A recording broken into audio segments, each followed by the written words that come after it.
Muy buenas tardes, mi nombre es Angélica Hernández y el día de hoy vamos a desarrollar parcial número 3 de la asignatura de estadística correspondiente al tema de series de tiempo.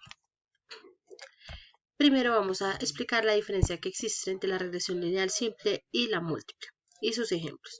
Bueno, aquí vamos a aclarar que la regresión lineal puede ser simple cuando la primera se refiere a una sola variable que se tiene independiente para realizar la predicción que se está buscando. Como ejemplo, podemos tomar una muestra de miel donde vamos a ver si existe relación lineal entre la acidez libre y la acidez total. Esto con el fin de ver un modelo de regresión lineal si tiene o no tiene sentido, y para esto se debe dar inicio dibujando un diagrama de dispersión. Por otro lado, tenemos la regresión múltiple, que está, como su nombre lo indica, se manejan múltiples variables independientes que contribuyen a la variable dependiente. Es por esto que aquí quise relacionar esta tabla donde dan muchos datos, y el ejemplo podría ser quizás una empresa que desea generar el desarrollo de un producto donde quiere relacionar ventas y una función de un número de pedidos del tipo de producto que se desea desarrollar, y dentro de esto pues desea atender una cantidad de proyectos que podrían ser 10, donde en la tabla que podemos ver en la imagen, el Y representa las ventas, la X representaría el número de pedidos. Las consideraciones que se deben tener sobre los datos que tienen en cuenta para la regresión múltiple son las siguientes. En la lineal es la homoscedastic y la normalidad. Por otro lado tenemos la independencia, la cual se halla de acuerdo a cada fórmula que se puso aquí. Ahora voy a explicar un poco cada una de ellas. La linealidad son los valores de la variable dependiente. Estas son generados por el modelo que aquí les muestro. La homoscedasticidad, estas son todas perturbaciones y tienen la misma variable de independencia, y las perturbaciones aleatorias son independientes entre sí. Por otro lado tenemos la normalidad, que es la distribución de la perturbación aleatoria y tiene una distribución normal. Y finalmente las variables explicativas XK se obtienen sin error de la medida.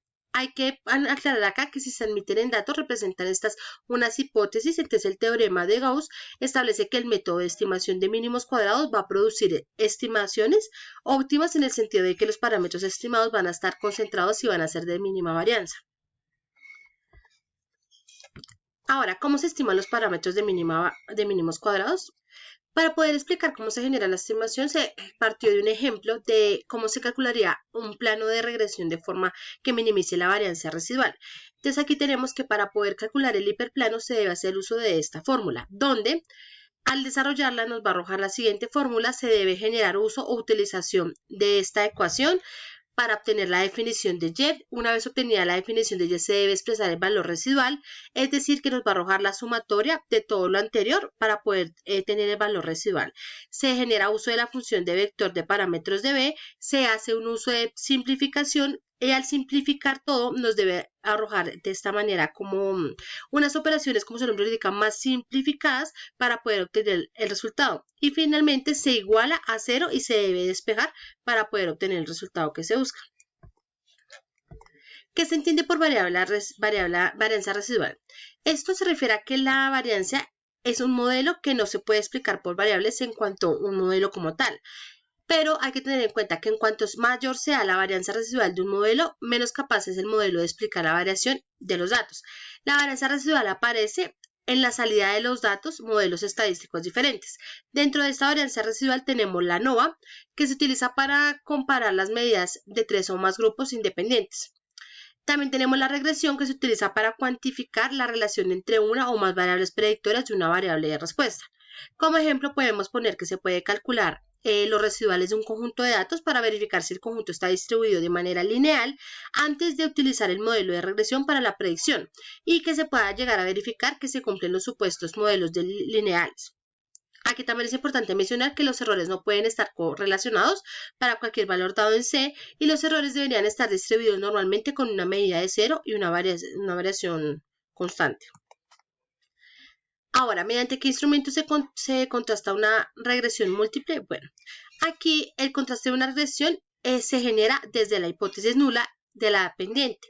De la recta, tengamos en cuenta que la recta empieza de 0, es decir, que no existe relación de dependencia lineal entre las dos variables. Entre la tabla ANOVA del análisis de regresión y el estadístico F nos permite realizar dicho contraste.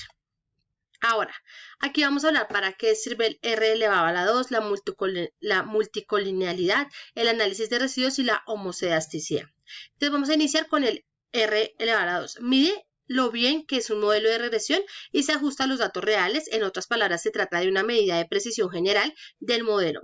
R al cuadrado es también conocido como el coeficiente de una determinación. Por otro lado, tenemos la multicolinialidad, que esta ocurre cuando las variables independientes son predictores de un modelo de regresión y están correlacionadas entre sí. Y las variables independientes deberían ser independientes. Por otro lado, el análisis de residuos básicamente son variables aleatorias que siguen una incógnita, una distribución normal. Los residuos tienen unidades de medida y por lo tanto no se puede determinar si es grande o pequeño a simple vista. Aquí podemos considerar que un residuo tiene un valor alto y por lo tanto puede influir negativamente en el análisis si ese residuo estandarizado es mayor de 3 o un valor absoluto. Y finalmente, la homocedasticidad. Esto es una hipótesis que establece que la variabilidad de los residuos es independiente de las variables explicativas.